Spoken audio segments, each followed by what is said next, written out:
ਅਗਲੀ ਜਿਹੜੀ ਹਰਜੋਤ ਸਿੰਘ ਜੀ ਮਾੜੀ ਖਬਰ ਆਇਰਲੈਂਡ ਤੋਂ ਆ ਰਹੀ ਹੈ। ਯੂਰਪ ਦਾ ਜਿਹੜਾ ਇਹ ਮੁਲਕ ਆ, ਬ੍ਰਿਟਾਨੀਆ 'ਚ ਰਹਿਣ ਵਾਲੇ ਦੋ ਕੇਰਲਾ ਮੂਲ ਦੇ ਜਿਹੜੇ ਮੁੰਡੇ ਜਿਨ੍ਹਾਂ ਦਾ ਨਾਮ ਰਾਯੂਵਨ ਸਿਮੀਅਨ ਤੇ ਜੋਸਫ ਸਬੈਸਟੀਅਨ ਦੱਸਿਆ ਜਾਂਦਾ ਆ, ਉੱਥੇ ਦੀ ਇੱਕ ਝੀਲ ਦੇ ਵਿੱਚ ਡੁੱਬ ਕੇ ਉਹਨਾਂ ਦੀ ਮੌਤ ਹੋ ਗਈ ਆ। ਉੱਥੋਂ ਦੇ ਜਿਹੜੇ ਪਬਲਿਕ ਸਰਵਿਸ ਬ੍ਰੌਡਕਾਸਟਰ ਆ, ਉਹਨਾਂ ਨੇ ਇਹ ਜਿਹੜੀ ਰਿਪੋਰਟ ਆ ਉਹ ਦਿੱਤੀ ਆ।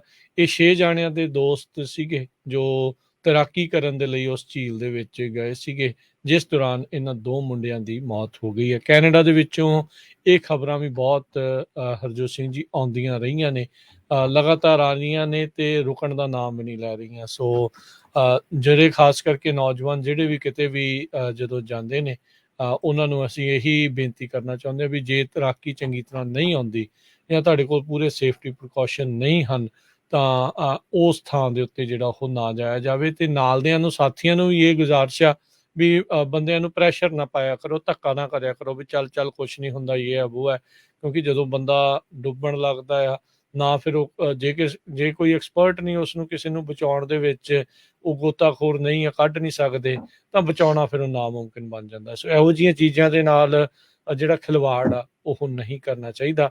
ਇਕੱਲੇ ਇਹਨਾਂ ਦੇ ਲਈ ਨਹੀਂ, ਜਿੱਥੇ ਵੀ ਜਾ ਰਹੇ ਹੋ, ਕੋਈ ਵੀ ਜਾਣਾ ਆ, ਉਹਨਾਂ ਸਾਰਿਆਂ ਨੂੰ ਇਸ ਚੀਜ਼ ਦਾ ਜ਼ਰੂਰ ਧਿਆਨ ਰੱਖਣਾ ਚਾਹੀਦਾ ਹੈ। ਅਗਲੀ ਜਿਹੜੀ ਹਰਜੋਤ ਸਿੰਘ ਜੀ ਮਾੜੀ ਖਬਰ ਆਇਰਲੈਂਡ ਤੋਂ ਆ ਰਹੀ ਹੈ। ਯੂਰਪ ਦਾ ਜਿਹੜਾ ਇਹ ਮੁਲਕ ਆ, ਬ੍ਰਿਟਾਨੀਆ 'ਚ ਰਹਿਣ ਵਾਲੇ ਦੋ ਕੇਰਲਾ ਮੂਲ ਦੇ ਜਿਹੜੇ ਮੁੰਡੇ ਜਿਨ੍ਹਾਂ ਦਾ ਨਾਮ ਰਾਯੂਵਨ ਸਿਮੀਅਨ ਤੇ ਜੋਸਫ ਸਬੈਸਟੀਅਨ ਦੱਸਿਆ ਜਾਂਦਾ ਆ, ਉੱਥੇ ਦੀ ਇੱਕ ਝੀਲ ਦੇ ਵਿੱਚ ਡੁੱਬ ਕੇ ਉਹਨਾਂ ਦੀ ਮੌਤ ਹੋ ਗਈ ਆ। ਉੱਥੋਂ ਦੇ ਜਿਹੜੇ ਪਬਲਿਕ ਸਰਵਿਸ ਬ੍ਰੌਡਕਾਸਟਰ ਆ, ਉਹਨਾਂ ਨੇ ਇਹ ਜਿਹੜੀ ਰਿਪੋਰਟ ਆ ਉਹ ਦਿੱਤੀ ਆ।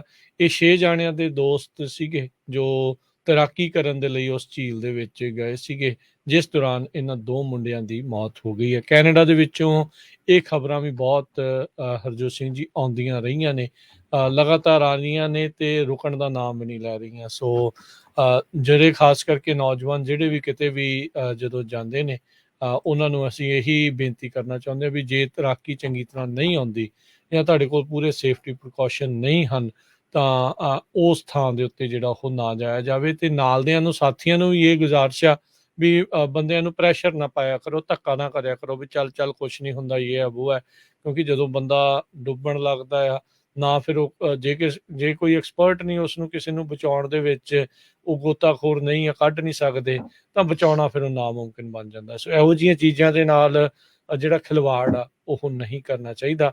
ਇਕੱਲੇ ਇਹਨਾਂ ਦੇ ਲਈ ਨਹੀਂ, ਜਿੱਥੇ ਵੀ ਜਾ ਰਹੇ ਹੋ, ਕੋਈ ਵੀ ਜਾਣਾ ਆ, ਉਹਨਾਂ ਸਾਰਿਆਂ ਨੂੰ ਇਸ ਚੀਜ਼ ਦਾ ਜ਼ਰੂਰ ਧਿਆਨ ਰੱਖਣਾ ਚਾਹੀਦਾ ਹੈ।